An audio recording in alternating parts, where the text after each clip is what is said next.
going on today, guys? We got another project. I've got a lot of projects actually, but this is one of the more recent projects, something that I've been working on a little bit more often, trying to get this all fixed up and then painted, pushed out, and sold. So this is a 1998 Integra GSR hatchback. You can see it needs paint pretty badly, but it's completely VIN matching except for this fender, which is a Tongyang fender. It's a pretty good fitting fender, I guess. It's not terrible. I don't know how good the quality of the steel is, but anyways, that's besides the point. So you can see this is the original engine, transmission, VIN matching, B18C1, and as you can see, it is boosted. It's got a cheap eBay turbo on there. I do have a replacement for it, a Precision 5431, which those are rated for about 550 wheel horse or crank, I don't know. They're rated for 550, and then these are rated for 400. So I will be replacing that, and it's the same compressor size housing, so it should bolt right in. If not, I'll just do a little bit more trimming. But yeah, right now I am getting ready to install some injectors. These are also eBay injectors. I will be getting some RCs in the future, but these are eBay 750cc injectors. And the reason why I'm doing this is because currently I put my old setup off of a Civic that you guys never saw. I put the Vortex 6.1 fuel management unit, so basically just like a fuel pressurizer. I put that in here, and I don't think it's working, which is weird because it was working flawlessly in the EG. I was able to make probably like 250 wheel on the EG.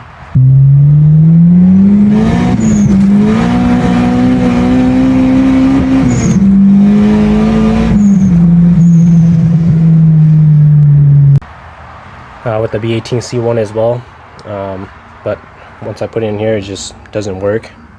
And so I'm gonna swap these out, make sure, you know, that my issue is, you know, something with the injectors or fuel pressure regulator before I, you know, order some expensive injectors.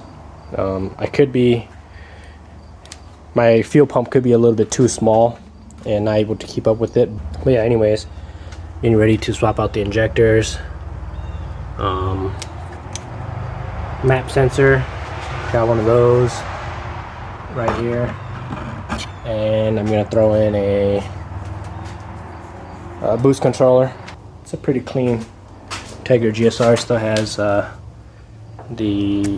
original like wheel well molding here. I probably will remove that because apparently they trap a lot of moisture and rust up your quarter panels. We got authentic Type R lip kit, rear valances, side skirts, front lip. Those are all authentic Type R. Let's see.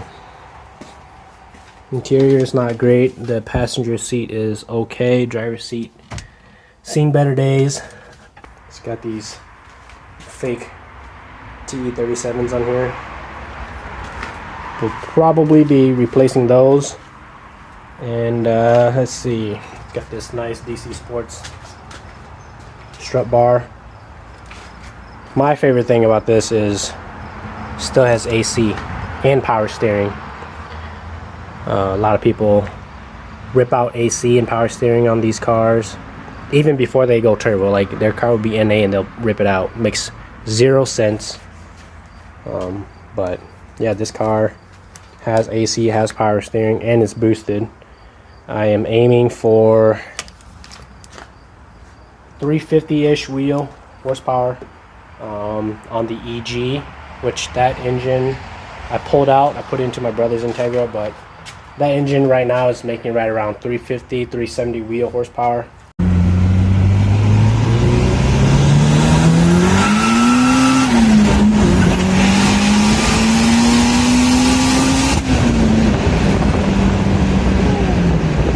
Tuned it myself on Honda.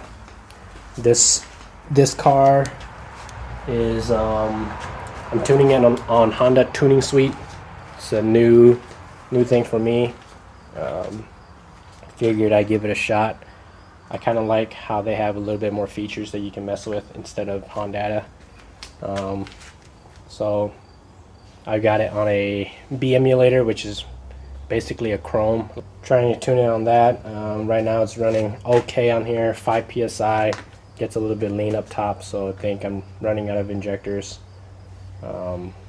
So yeah, anyways, let's try and get these injectors swapped out, and then hopefully do some tuning, make some power. But yeah, anyways, this is just a quick introduction to my new project.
Alright, and that's it. You can see I got my adapters on here, got my injectors down there, you got my map sensor installed. So right there, the Spark Racing 3-bar map sensor. Got my manual boost controller routed over here. I don't know what PSI it's set to, but it's chilling over there. Got my catch can vent cap thing, quick vent, reinstalled. And now all I got to do is just mess with the tuning a little bit. I've got the laptop hooked up to the ECU. You can see it kind of flashing down there. Obviously this is a Honda Tuning Suite, so the interface is a little bit different from Honda. And so the car should start now. We'll see.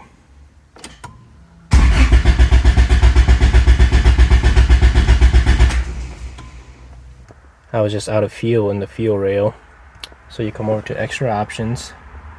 And the nice thing about Honda Tuning Suite is you can just go over here, go to fuel pump control, always on, which basically primes your fuel rail or drains your tank. And listen.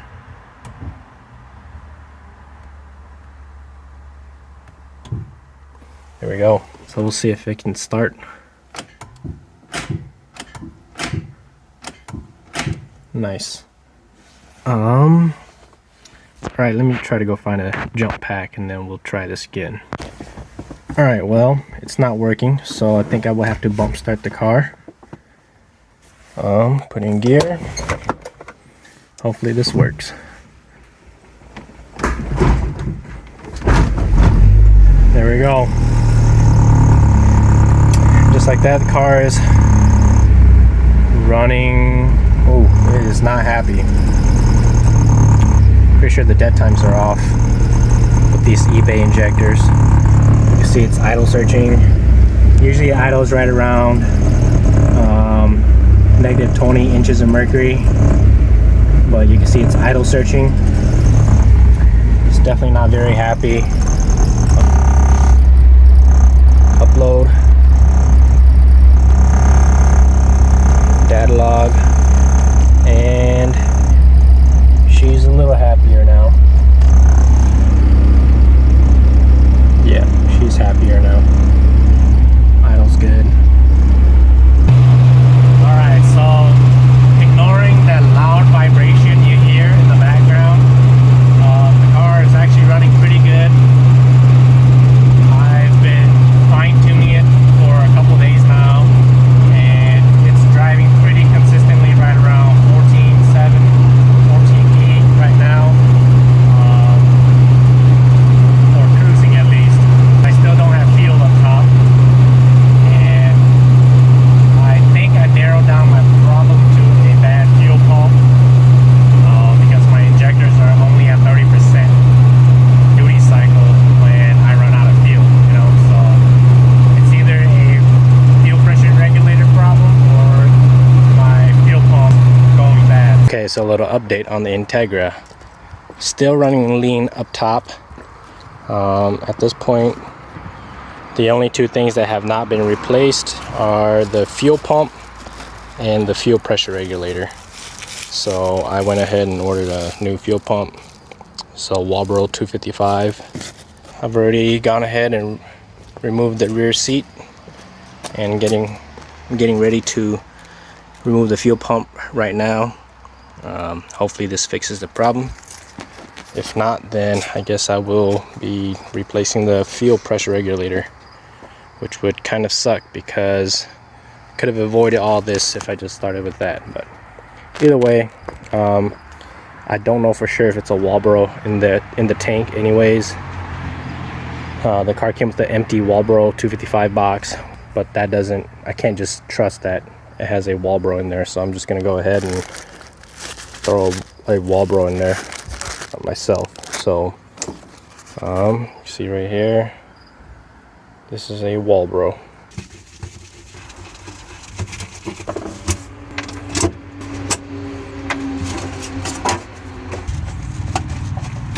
Maybe I should just pop this off.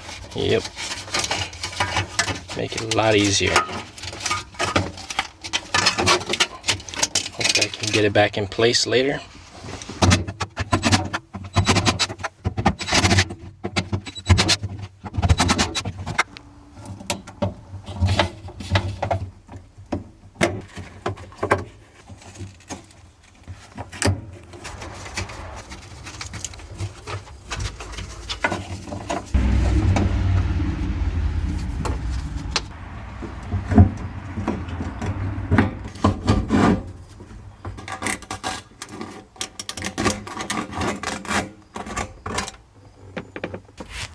Gas tank looks good. Super clean in there. Alright, so I finally got the fuel pump removed off of the hanger, and based off of this logo, TI Automotive GSS 342G3, made in USA. Same exact logo as the one that I just bought. So this is indeed a Walbro. It probably just went bad because apparently they're known to be bad. So hopefully this one lasts a little bit longer. But yeah, let's go ahead, throw this on and get it back in the car. Alright, got the new Walbro all ready to go. Now I just gotta figure out how to get this thing back in here. I think I gotta do something like this, go sideways first. There we go.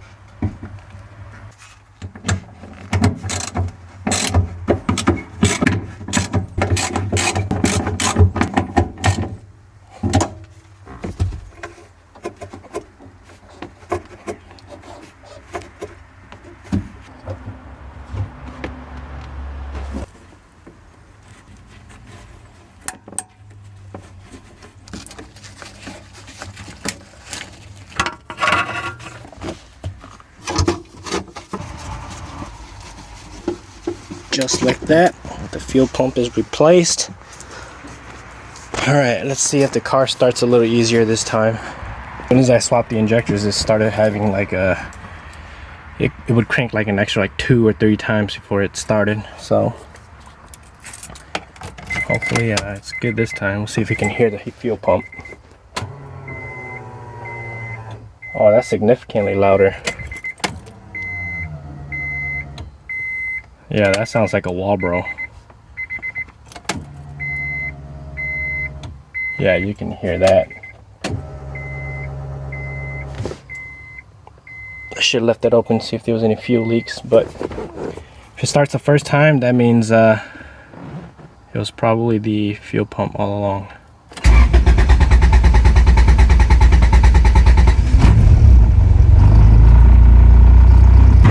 Alright, so I never showed you guys before, but basically as soon as I start going to boost, the AFR start creeping up towards like 14, 15, and then I have a boost cutoff or a lean protection, so then it just kills the whole car. But now the car is able to go into boost and it gets super rich. So I think the fuel pump was definitely the problem.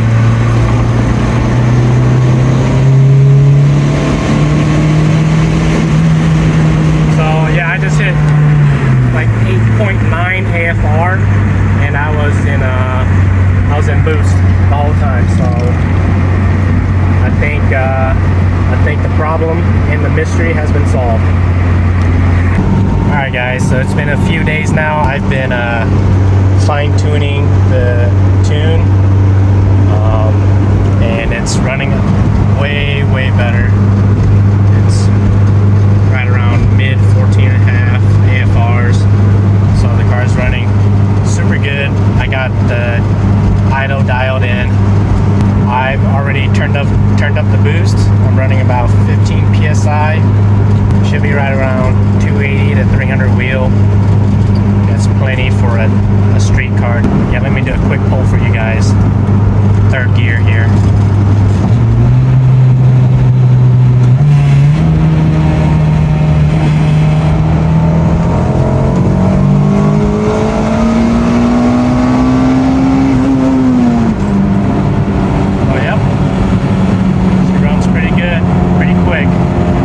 So anyways guys, this wraps up this video.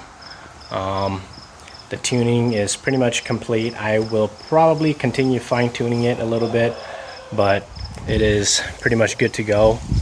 At this point I just need to either up the boost or go E85, because I got plenty of injectors left, but I think I'm pretty happy with where it's at.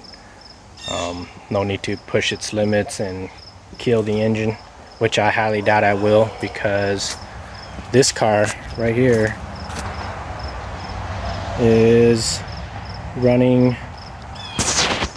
21 pounds of boost on a similar setup GSR engine as well, and that thing rips. That thing is pretty quick.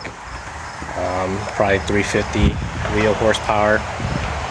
So I can definitely tune this one to make that much power, because this engine is a lot healthier than that other engine. This one, like compression, perfect, like 210 across the board the last time I checked, which is like a month ago. But yeah, compression is like literally perfect. The engine is much more responsive than the other engine, so I have faith that this is a super solid engine. We need to keep the B series alive, because everybody's going K-swap and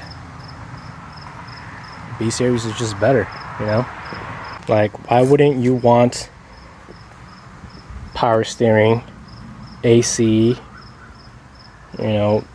stock mounting locations, make 350 wheel horse for half the cost of going K, Like, there's only a few variations of K series that are good anyways. I mean, same with the B series. Obviously the GSR are going to be one of the better ones, but LS's can make plenty of power, B20s can make plenty of power,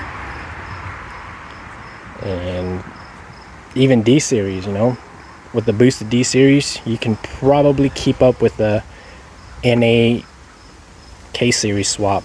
So You know, that's even less. That's probably like a quarter of the price of a K series swap. Yeah, you know that people make all these budget K swaps, but those budget K swaps are budget for a reason. You know, they are not the best variation of the K series out there. So if you're gonna do all that, you know, spend all that money and time doing mounts, ECU, harness, you know, sourcing out a transmission, everything, axles, it's just not, I don't know, it's just not worth it in my opinion. I like my B series. I love K series, don't get me wrong, I love K series. They're super responsive. They make a lot more power from the factory, and you can tell, like a stock GSR and the stock K series, or out of like a, you know, 8th gen SI or whatever, the 8th gen SI is going to feel way faster. But you know, for the cost to swap one of these, it's not worth it. Keep the B series alive. B series and D series, keep them alive. But anyways, guys, thanks for tuning in, and I'll catch you guys on the next one.